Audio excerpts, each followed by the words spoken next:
Alléluia, gloire à Dieu. Merci Jésus. Shalom à tous ce matin, peuple de Dieu. Mon âme bénit l'Éternel. Oui, de ce que ma voix se lève dans le nom de Jésus ce matin et annonce la justice aux nations, annonce l'évangile jusqu'aux confins de la terre. Oui, Seigneur, que toute la terre crie gloire à Dieu, car la terre et tout ce qu'elle renferme appartient à Dieu. Alléluia, merci Saint-Esprit. Tout de toi, rien de moi, au nom de Jésus. Bien-aimés dans le Seigneur, le thème de ce matin, la foi et la grâce. Nous allons ouvrir nos livres dans le livre de Matthieu 4, 19, Matthieu 16, 21. Je lis la parole de Dieu dans le nom de Jésus, dans Matthieu 4, 19. Il leur dit, « Suivez-moi, et je vous ferai pécheurs d'hommes. » Matthieu 16, 21. Alors Jésus dit à ses disciples, « Si quelqu'un veut venir à moi, qu'il renonce à lui-même, qu'il se charge de sa croix et qu'il me suive. » La foi en Jésus est la seule condition que Dieu exige de nous pour l'obtention du salut. Bien-aimés, la foi n'est pas seulement une profession de foi concernant Christ, mais elle concerne aussi une activité émanant du cœur du croyant qui cherche à suivre Christ comme Sauveur et Seigneur. Le livre de Luc, chapitre 9, au verset 24, nous dit, « Car celui qui voudra sauver sa vie la perdra, mais celui qui la perdra à cause de moi la sauvera. » Au verset 25, « Et que servira-t-il à un homme de gagner tout le monde s'il se détruisait ou se perdait lui-même ?» Le fait d'accepter Jésus comme Seigneur et Sauveur exige non seulement que l'on croie à la vérité de l'Évangile, mais également que l'on s'engage à le suivre en se sanctifiant pour lui. Le choix entre une vie basée sur la sanctification de ses propres désirs est un choix qui s'impose au quotidien. C'est ce choix qui déterminera notre sort éternel. Oui. Saint-Esprit, aide-nous à faire le bon choix. Oui, bien-aimé, celui qui perdra sa vie pour Christ a la foi qui sauve.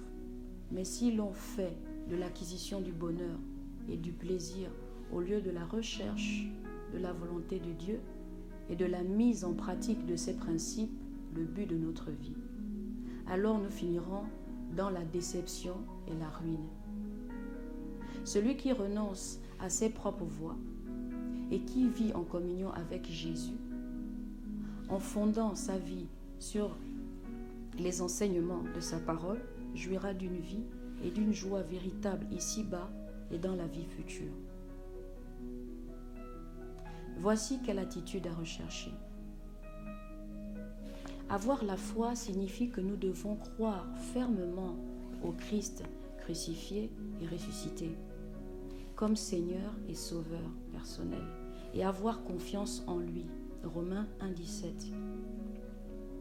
La foi implique la repentance, c'est-à-dire se détourner du mal de cœur contrit pour se tourner vers Dieu en Christ.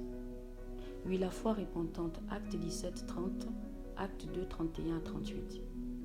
La foi implique l'obéissance à Jésus-Christ et à sa parole à travers une vie inspirée par la foi, par notre gratitude envers Dieu et par l'œuvre régénératrice de l'Esprit.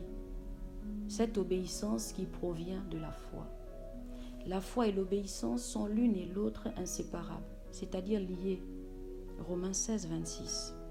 Bien-aimés, si la foi qui sauve n'est pas accompagnée d'un engagement à la sanctification, alors elle est injustifiée et n'a pas de raison d'être. La foi implique une dévotion personnelle venant du cœur et un attachement à Christ qui s'exprime pour la confiance, l'amour, qui s'exprime par la confiance, l'amour et la loyauté. Oui, la foi peut être dissociée de l'amour. Il suffit d'un seul instant pour acquérir la foi en Jésus, notre Seigneur et Sauveur. Oui, le grain de senevé. Nous devons également adopter une attitude durable qui doit gagner en maturité et être confortée par la mort du Christ pour nous. Notre foi doit grandir. Romains 4, 20.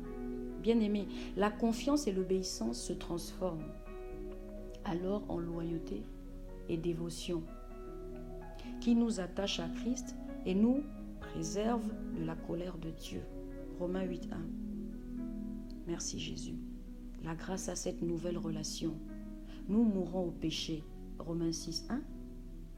Et nous devenons la demeure de l'Esprit Saint. La grâce. Alléluia, gloire à Dieu. Tout est grâce.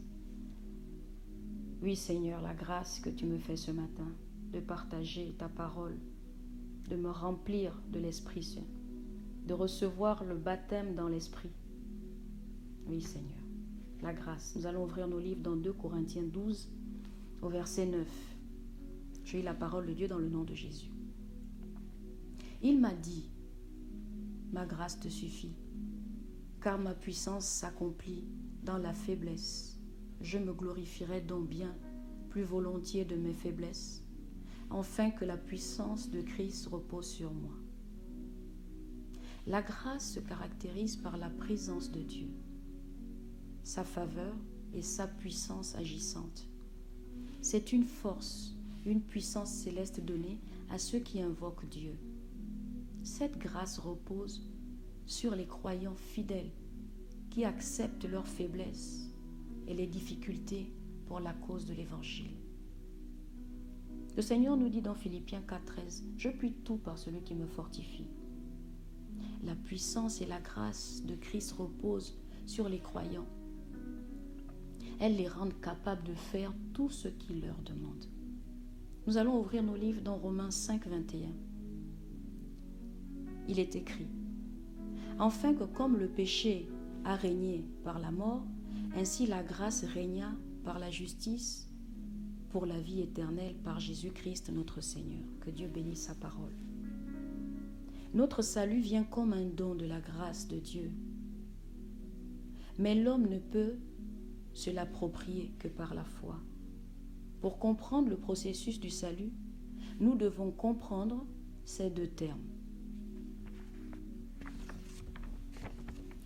Dans l'Ancien Testament, Dieu se révèle comme un Dieu de grâce et de miséricorde qui a démontré son amour à son peuple, non parce que celui-ci le méritait, mais simplement parce que Dieu voulait être fidèle aux promesses faites à Abraham, Isaac et Jacob. Et dans le Nouveau Testament, la présence de Dieu et la manifestation de son amour par Jésus-Christ découle de la grâce qui a été accordée aux croyants par l'Esprit Saint et qui leur communique la miséricorde, le pardon, le désir et la force de faire la volonté de Dieu. Jean 3, 16. En effet, Dieu a tant aimé le monde qu'il a donné son Fils unique afin que quiconque croit en lui ne périsse pas, mais ait la vie éternelle. Le Seigneur est dans nos vies. Oui, bien-aimés. Nos vies, du début à la fin, dépendent de cette grâce.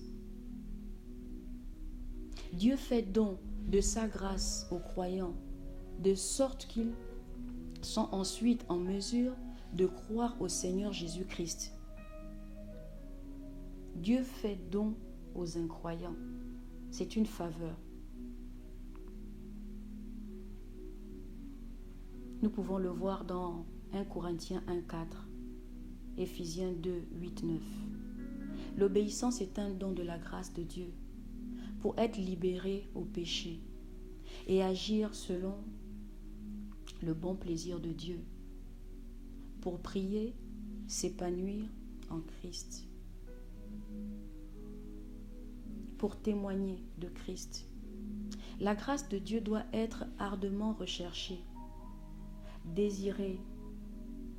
Lorsque nous étudions les Écritures en obéissant aux enseignements, lorsque nous jeûnons, lorsque nous adorons Christ, en étant constamment remplis de l'Esprit, lorsque nous prenons part à la Sainte Seine, bien-aimés, le croyant peut rester sourd à la grâce de Dieu. Oui, il est possible de ne pas être connecté à la grâce de Dieu. Romains 1,16 nous le dit.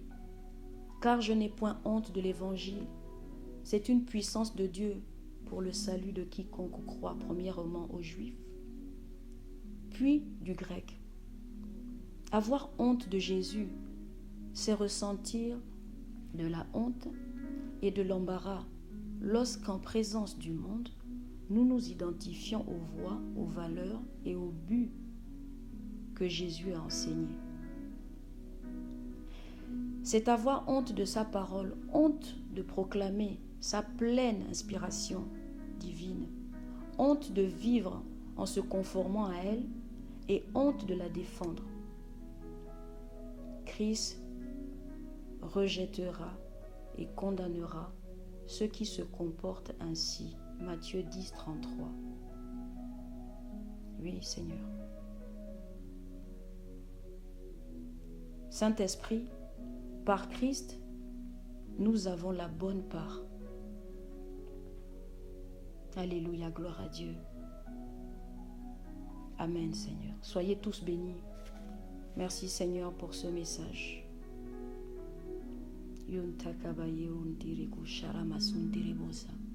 Merci, Jésus. Merci, Saint-Esprit. Que ton esprit se mue maintenant, ce matin dans nos vies à tous. Merci, Seigneur. Alléluia, gloire à Dieu. Merci, Jésus.